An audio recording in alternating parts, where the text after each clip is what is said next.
Jika Tuhan dikatakan ada berarti Tuhan yang Anda sangkakan adalah Tuhan sosok.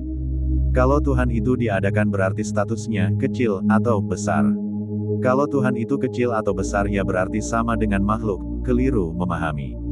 Mau besar atau mau kecil selama ia bersosok berarti makhluk, selama ia bernyata, ia adalah kategori makhluk, planet-planet dan matahari pun besar-besar, mereka statusnya makhluk. Lalu bagaimana mau bertuhan? Tuhannya saja gak diketahui. Tuhan itu bukan untuk diketahui, bukan untuk dilihat mata, bukan untuk ditemukan. Bukan untuk digenggam, bukan untuk dirasa-rasa, bukan untuk ditunjuk. Bukan untuk artian, disembah-sembah. Bukan untuk dicari-cari, tapi untuk disadari eksistensinya. Lantas bagaimana menyadari Tuhan yang tak bisa diketahui, tak bisa dirasa, tak bisa dipikirkan, dan tak bisa ditemukan? Jawabannya ke diri saja, tidak usah kemana-mana, tidak usah jauh-jauh, karena yang menjauhkanmu dengan Tuhan adalah pikiranmu yang mengembara, dan pikiran itu bukan Anda, bukan jati diri Anda. Pikiran itu adalah salah satu perangkat jasad yang fungsinya untuk analisa kebendaan. Sudah pasti tidak akan sampai. Sampai jasad dikubur pun gak akan sampai untuk memahami Tuhan. Pikiran itu selalu menuntut sosok, sedangkan Tuhan tak bersosok. Akhirnya pikiran itu menciptakan sosok-sosok yang gak karuan, sangkaan, dan dugaan-dugaan. Kamu sadar nggak? Itu perbuatan dan semua aktivitasmu itu adalah perbuatan Tuhan.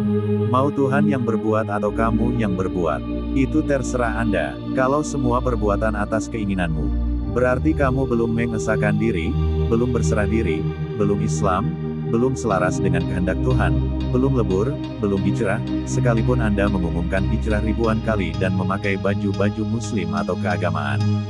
Hidupmu, matimu, jodohmu, celaka dan selamatmu kamu yang tentukan dan kamu yang tanggung.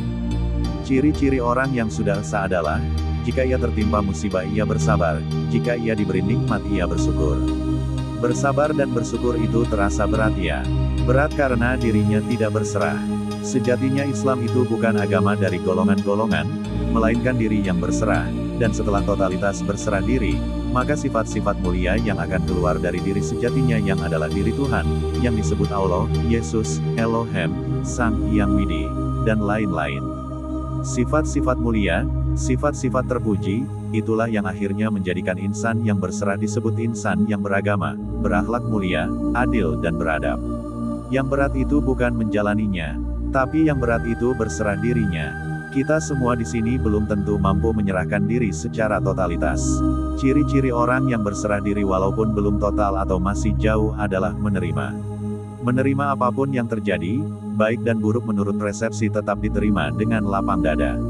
Konon iblis tak mampu menghadang orang yang mukhlis, ikhlas.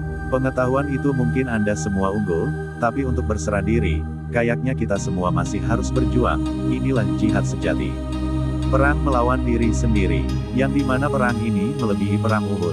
Jika hanya berilmu pengetahuan, berharta banyak, berkuasa di dunia, mungkin Fir'aun sudah lebih dulu. Berserah diri itu diberi nama Muhammad, insan kamil mukamil, atau insan biasa, bukan insan luar biasa, bukan insan sakti, tapi insan yang duduknya di dalam kemuliaan akhlak budi pekerti yang luhur. Berserah diri itu Islam, atau patuh. Islam itu jalan selamat dan menyelamatkan. Jalan keselamatan, jalan kebenaran. Bukan ormas, bukan sekte. Rahayu Sagum Dumadi.